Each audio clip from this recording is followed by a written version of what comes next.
Bienvenue sur Reset ton assiette, le podcast qui déconstruit avec vous la diet culture et toutes les injonctions liées à notre apparence et à notre assiette. Je m'appelle Juliette, je suis détentrice du compte The Last Quiche sur Instagram, où je dénonce la culture des régimes et où je parle également d'alimentation intuitive, une approche thérapeutique à laquelle je suis officiellement formée par les fondatrices. Je suis ravie de vous avoir sur mon podcast et je vous souhaite une très bonne écoute. Bonjour à tous et bienvenue dans ce nouvel épisode de Reset ton assiette. Alors aujourd'hui, j'aimerais revenir sur les envies, notamment pourquoi et comment écouter vos envies en alimentation intuitive, en alimentation en général. Bon, j'en parle souvent sur le podcast à quel point c'est hyper important d'écouter vos envies, à quel point c'est une condition sine qua non de plein de choses, notamment de votre satisfaction, et donc in fine de votre rassasiement, puisque s'il n'y a pas de plaisir, le rassasiement ça va être très compliqué de le ressentir. Mais ça c'est une raison parmi d'autres, puisque en vrai on ne suit pas ses envies juste pour avoir ce fameux rassasiement. Mais j'aimerais un peu revenir sur le système des envies, pourquoi on a des envies, pourquoi on a certains aliments qui sont dans notre ligne de mire, et en quoi c'est donc intéressant d'écouter vos envies au lieu de toujours les rabrouer ou de vous dire « Ah bah non, si j'ai envie de ça, je prends autre chose, etc. » Mais j'aimerais aussi revenir avec vous sur le côté, est-ce qu'il faut toujours écouter ses envies ? Est-ce qu'il n'y a pas des moments où parfois on a des envies et on gagnerait peut-être à pas forcément les écouter, etc. Donc je vais remettre aussi de la nuance par rapport à tout ça, même si bien sûr en grande partie, écouter ses envies, c'est profitable. Bah écoutez, si c'est bon pour vous, pour moi ça l'est aussi, alors c'est parti. Bon, alors déjà, quand on parle d'envie, il faut savoir que le corps se régule notamment grâce à ce qu'on appelle l'appétit spécifique, c'est-à-dire que le corps sait ce dont il a besoin et donc va vous exprimer certaines envies qui correspondent spécifiquement aux nutriments ou à la chose dont il a besoin. Et ça, c'est quelque chose qui se fait hyper naturellement, c'est quelque chose que peut-être vous avez déjà observé, que d'un coup vous aviez envie d'une chose en particulier, et bien ça, c'est votre corps qui s'exprime tout simplement. Et donc, ne pas écouter ses envies, ça revient à ne pas écouter cet appétit sensoriel spécifique, qui est hyper naturel et qui du coup traduit en fait un besoin du corps. Donc quand vous mangez pas par envie, eh bien peut-être que vous loupez une occasion de répondre à un besoin spécifique de votre corps qui vous a exprimé mais que peut-être vous avez pas écouté. Bon ça je vous rassure, si des fois vous ne mangez pas par envie, c'est ok aussi, mais quand même quand vous avez un aliment qui revient ou quelque chose qui d'un coup vient dans votre tête, pop dans votre tête, ça se peut que ça soit l'appétit spécifique qui fait son œuvre, cette envie très spécifique et qui du coup nécessite peut-être d'être écouté ou du moins d'être envisagé. Donc ça c'est une chose que le corps utilise pour réguler tous les nutriments dont il a besoin, etc. C'est vous envoyant une photo un peu d'un aliment dont il a besoin ou d'un nutriment que cet aliment en question contient. Donc ça c'est une chose que on parle pas souvent, je trouve, le côté qu'on peut avoir des envies très spécifiques. On en parle des fois quand on parle de la grossesse, on se dit ah bah tiens machin elle est enceinte, elle a une envie de fraise, je sais pas quoi. Bon je sais pas si c'est un mythe les envies de fraises, mais je pense que si c'est un mythe. Mais vous voyez un peu ce truc-là de on peut avoir des cravings, comme on dit en anglais, des vrais fringales, des choses que vraiment on a envie d'avoir tout de suite sur le moment, et que donc peut-être qui correspond à l'appétit sensoriel spécifique.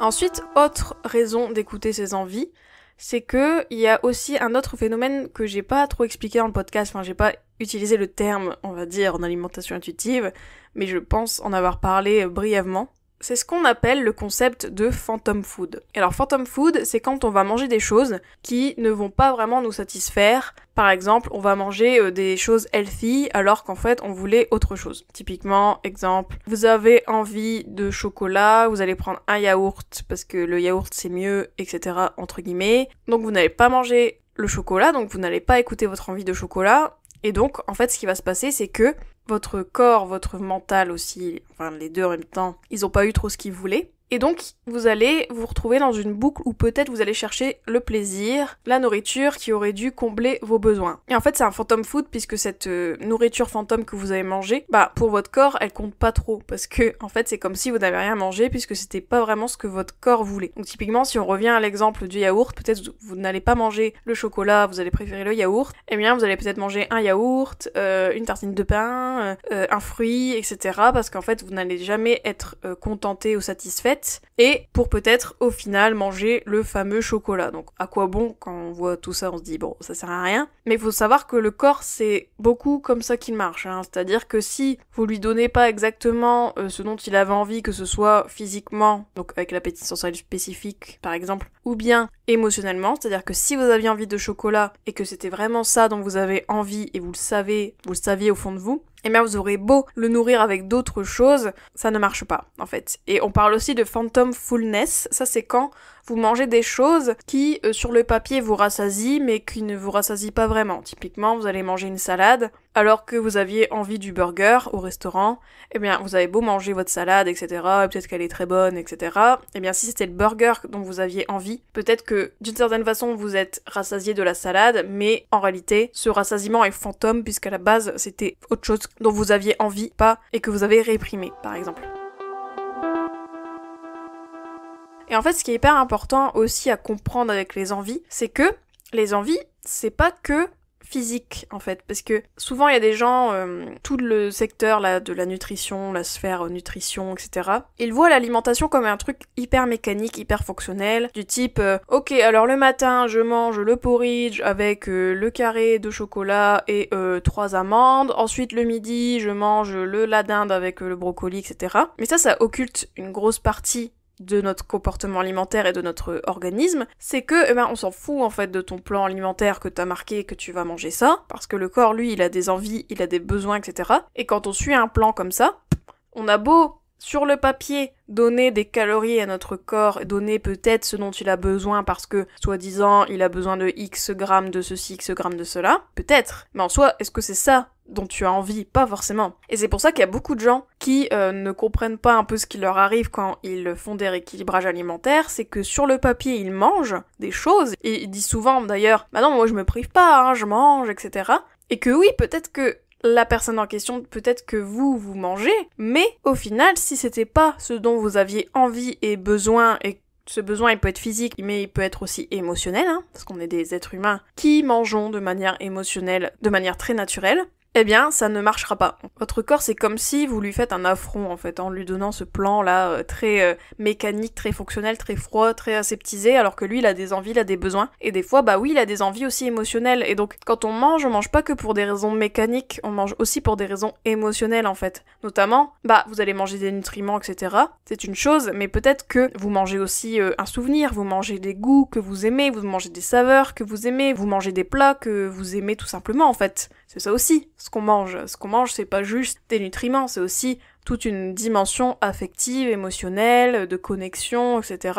Que ça, vous avez beau manger tous les nutriments de la terre qu'il vous faut, si on occulte ce côté émotionnel, ce côté vivant en fait de l'alimentation, eh bien on se retrouve à être jamais satisfaite, à jamais être rassasiée, CF mon épisode sur le rassasiement, et donc à toujours rechercher ce plaisir qui ne vient jamais, cette satisfaction qui ne vient jamais, et voilà. Et donc on se retrouve en fait en dette de plaisir chronique, chose qu'on retrouve beaucoup chez les gens qui font des rééquilibrages alimentaires et compagnie. Donc ça vraiment garder à l'esprit que les envies, c'est pas que physique, c'est aussi émotionnel en fait. Sinon on va arriver à des moments où on va peut-être faire des compulsions plus tard, on va peut-être manger plus tard, on va peut-être avoir des prises alimentaires plus conséquentes d'un certain aliment, parce que on s'en est privé, parce que on a essayé de trouver des subterfuges pour pas écouter l'envie primaire, l'envie principale. C'est exactement ce qui se passe quand on cherche des alternatives healthy à d'autres choses, ou qu'on évite de manger un truc parce que c'est industriel, donc je mange autre chose. Mais peut-être que t'avais envie du truc industriel sur le moment, et que en cherchant toujours à côté, peut-être que tu manges beaucoup de à côté au lieu de manger le truc principal qui était peut-être, oui, industriel, mais qui était le truc que tu voulais. Donc ne cherchez pas trop à tourner autour du pot quand vous avez une envie, essayez de satisfaire l'envie en question, ne cherchez pas trop d'alternatives healthy, d'alternatives subterfuges, etc.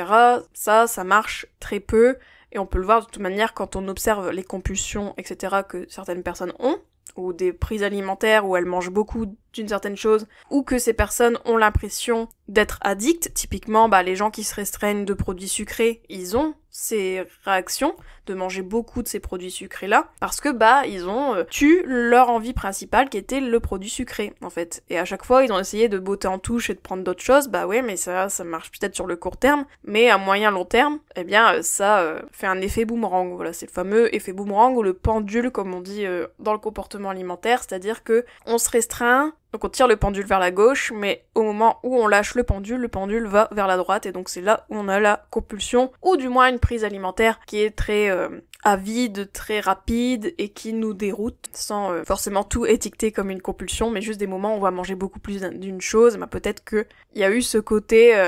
j'ai essayé de me rassasier ou de manger d'autres choses qui n'étaient pas ce dont j'avais besoin et envie au tout début.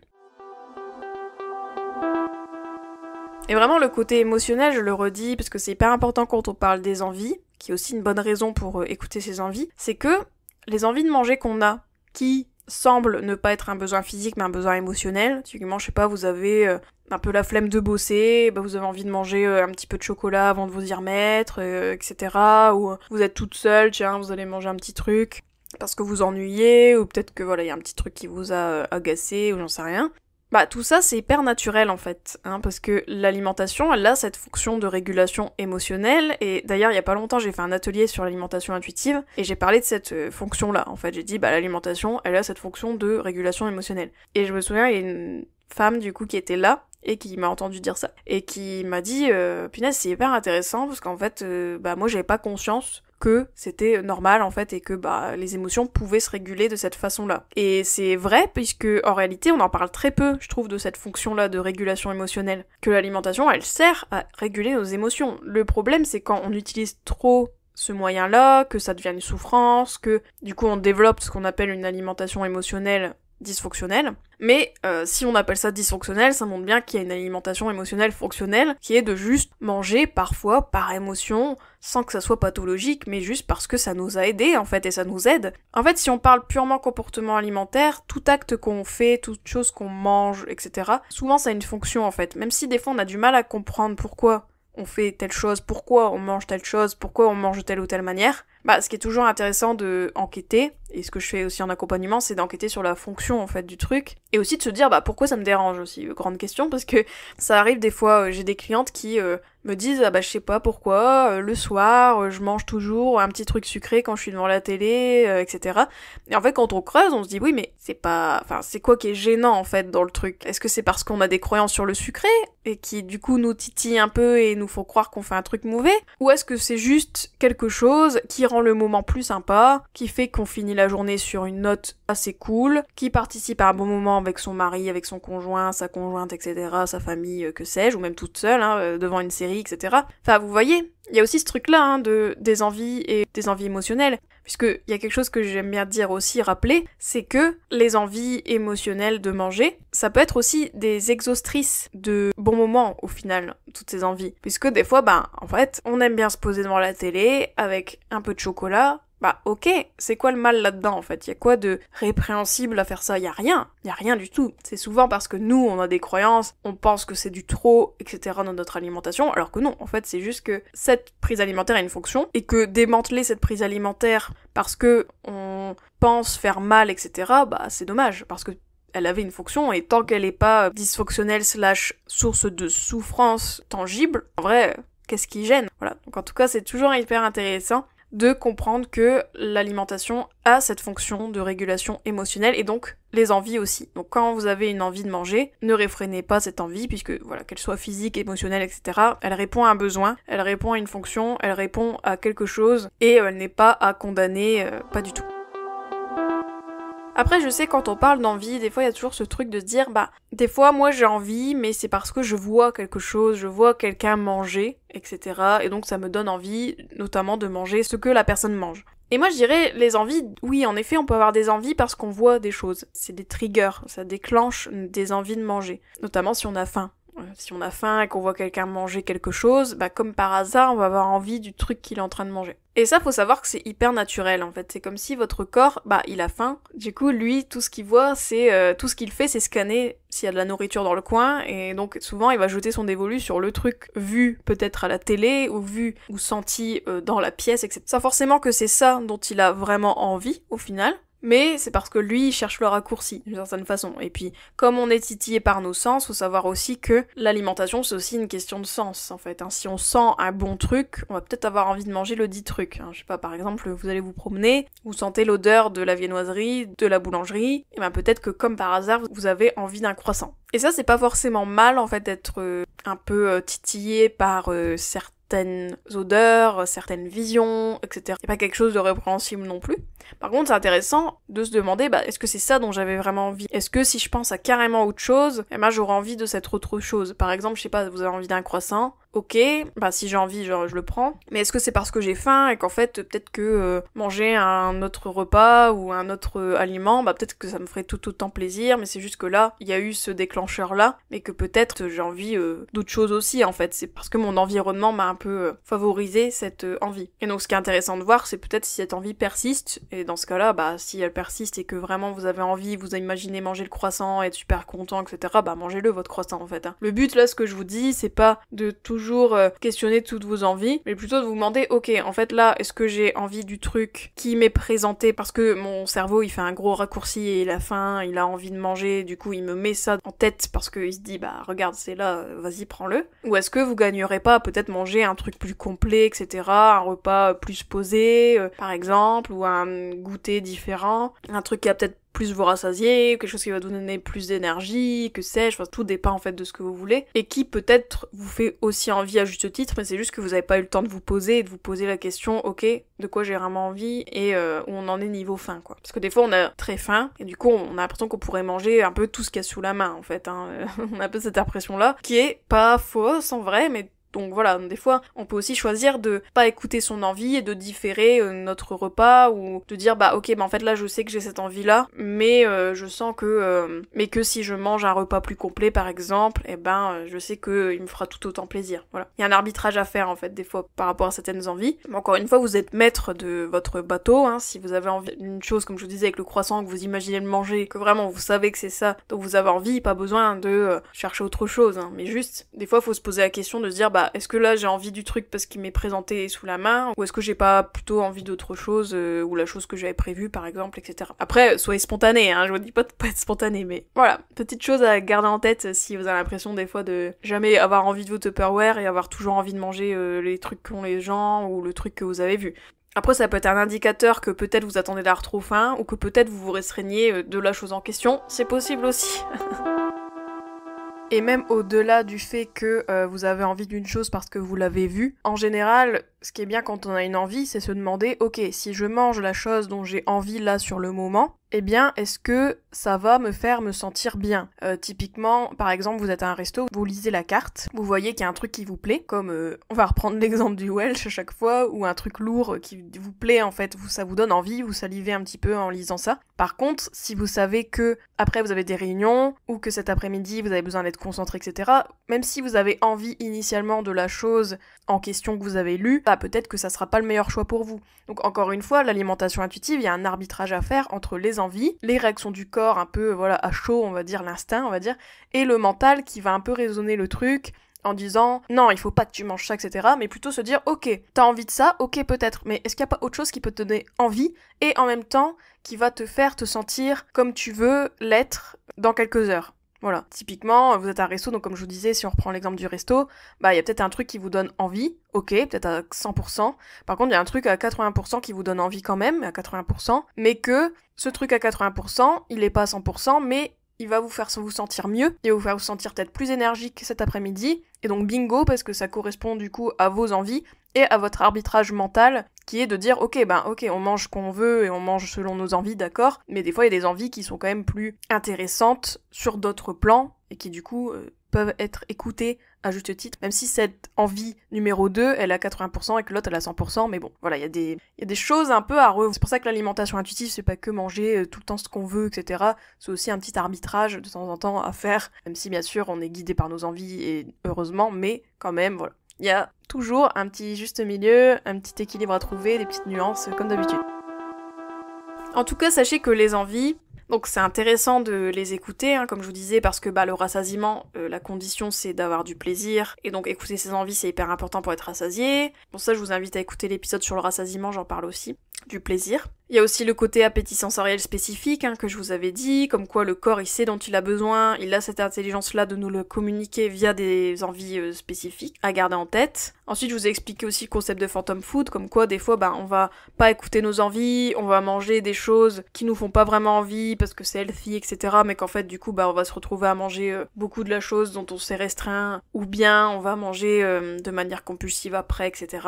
Ou on va chercher tout le temps un truc qui nous fait plaisir, mais en fait non. Donc ça c'est pour ça que c'est important d'écouter ses envies, pour éviter ces moments-là où on sait qu'on s'est pas écouté et que du coup, on n'a pas répondu vraiment à notre besoin, etc. Après, pour ce qui est des envies, je vous ai parlé aussi du fait que c'est hyper important de garder à l'esprit que on mange pas que pour des raisons physiques ou un apport de nutriments, mais aussi pour la dimension émotionnelle, et que c'était ok donc d'écouter ses envies notamment émotionnelles, et qu'en plus de ça, l'alimentation a cette fonction de régulation émotionnelle. Mais pour boucler l'épisode sur les envies, donc oui, c'est important et intéressant d'écouter ses envies, comme je vous ai expliqué, mais après c'est ok d'être frustré. Attention. En fait, parce que moi je le vois notamment pour beaucoup de mes clientes au début du process en alimentation intuitive, souvent vous avez du mal à gérer la frustration, c'est-à-dire que, en fait, comme maintenant vous vous faites plaisir, vraiment, que vous mangez les trucs interdits dont vous êtes privé des années, et peut-être que vous avez beaucoup de mal à ne pas manger ce dont vous avez envie, ou du moins manger un truc qui va vous faire moyen plaisir, voire pas plaisir du tout. Donc souvent au début on a envie que tout soit plaisir à 100%, car on mange des choses qu'on s'est interdit, des choses qui nous font plaisir, on a beaucoup de mal à gérer les moments où y a pas trop de plaisir. Mais ça c'est ok, c'est une période. Mais bien sûr avec le temps, vous allez apprendre à gérer cette frustration et à des fois faire le deuil de certains repas qui n'ont pas été plaisir du tout. Typiquement, j'aime bien donner cet exemple, vous avez une réunion dans pas longtemps, vous avez juste un sandwich Sodebo qui vous fait moyen envie, mais vous le mangez quand même parce que y a que ça sous la main. Là du coup oui, vous n'avez pas répondu notamment à la dimension émotionnelle, sensorielle, etc. à l'alimentation, mais vous avez plus écouté le besoin purement physique, et c'est ok, parce que y a certains repas, y a que ça qu'on peut faire en fait, répondre à cette faim physique avec un truc très fonctionnel, et pas forcément écouter la dimension envie, appétit, etc., etc. Mais ça, je vous rassure, c'est quelque chose que vous arriverez à plus gérer avec le temps si c'est votre cas, si vous vous reconnaissez, puisque être mangeur intuitif, au final, c'est ça. C'est écouter ses envies le plus possible, parce que on est humain et le corps nous donne des envies pour une raison, mais on tombe pas non plus dans la rigidité aussi, à écouter toujours ses envies, à pas se poser des questions comme je vous disais tout à l'heure, quand il y a une envie qui nous est déclenchée par notre environnement, à pas se poser la question de est-ce que c'est ça dont j'ai vraiment envie, etc. comme je vous disais. Mais ça c'est un arbitrage en fait qu'on peut faire plus tard quand on est vraiment débarrassé de la restriction, et quand on mange vraiment en paix de tout, et qu'on n'est pas privé, etc., etc. On peut avoir du coup cette pertinence / compétence à décider, à faire des choix conscients de « ok, je mange ça », ok, ça, je vais manger ça parce que c'est là et j'ai pas d'autre solution, et que c'est pas trop plaisir, et voilà, on arrive à mieux vivre ces choses-là. Et petite note aussi, c'est que souvent au début, quand vous vous libérez des restrictions, vos envies vont être pas forcément variées, elles vont être très dirigées vers les aliments interdits, et ça encore une fois c'est une conséquence des restrictions, mais petit à petit quand on chemine en alimentation intuitive, les envies se diversifient, varient, et c'est là aussi qu'on peut du coup mieux gérer cette frustration, la frustration de pas toujours avoir du plaisir, etc. ou faire des choix conscients de ce qu'on va manger. Mais au début, forcément, nos envies sont très dirigées vers des aliments gras et sucrés, souvent les aliments interdits, et c'est totalement ok. Donc là, dans cet épisode, je vous parle de mécanismes un peu avancés, puisque si vous êtes au stade où vous libérez de la culture des régimes, des restrictions, etc., peut-être que vous n'êtes pas encore au stade que j'ai mentionné, à faire des choix, etc., conscients, avoir d'autres envies qui arrivent, etc., eh bien ça, c'est totalement ok aussi. Et si vous avez beaucoup de mal à écouter vos envies, qu'il y a encore beaucoup de restrictions cognitives dans votre tête, vous avez des pensées de restriction qui vous disent « Non, il faut que tu manges healthy, il faut que tu manges les amandes alors que t'as envie du chocolat, etc., etc. » ou que vous vous sentez contrôlé par vos envies, c'est possible aussi si vous êtes au début notamment de l'alimentation intuitive et que vous avez l'impression d'être piloté que par vos envies en permanence, etc. et que ça vous fait peur, n'hésitez pas à me solliciter et à me demander un accompagnement individuel. Moi je vous accompagne personnellement à redevenir mangeuse intuitive, donc une mangeuse intuitive qui respecte ses envies, qui sait arbitrer, qui sait faire des choix conscients dans son alimentation, et surtout qui reste très flexible et qui mange ce qui lui fait plaisir quand même la plupart du temps. Voilà. Enfin voilà, j'espère que cet épisode vous a plu, ou du moins vous a appris des choses sur vos envies, ou peut-être vous a donné envie de écouter vos envies. On se retrouve la semaine prochaine pour un épisode où je vais vous donner 3 façons d'avoir plus de plaisir et d'être satisfaite dans votre alimentation, puisque c'est bien beau d'écouter vos envies, etc. pour être satisfaite, carrément. Mais il y a aussi d'autres choses que vous pouvez faire pour avoir encore plus de plaisir dans votre alimentation. Donc on en parle la semaine prochaine, j'espère que ça va vous plaire aussi. Si vous avez des questions sur cet épisode, si vous avez des choses aussi à me partager sur cet épisode, si vous vous êtes reconnu dans certains exemples, etc., n'hésitez pas à m'envoyer un message, je suis toujours ravie de lire vos petits commentaires, vos petits feedbacks, etc. Et sinon, nous, on se dit à la semaine prochaine. Ciao, ciao. J'espère que cet épisode t'a plu. N'hésite pas à le partager et à lui laisser une super note sur toutes les plateformes si c'est le cas. Vous pouvez toujours me retrouver sur mon compte Instagram, TheLastQuiche. Je vous dis à très vite pour un nouvel épisode de Reset ton assiette. Ciao.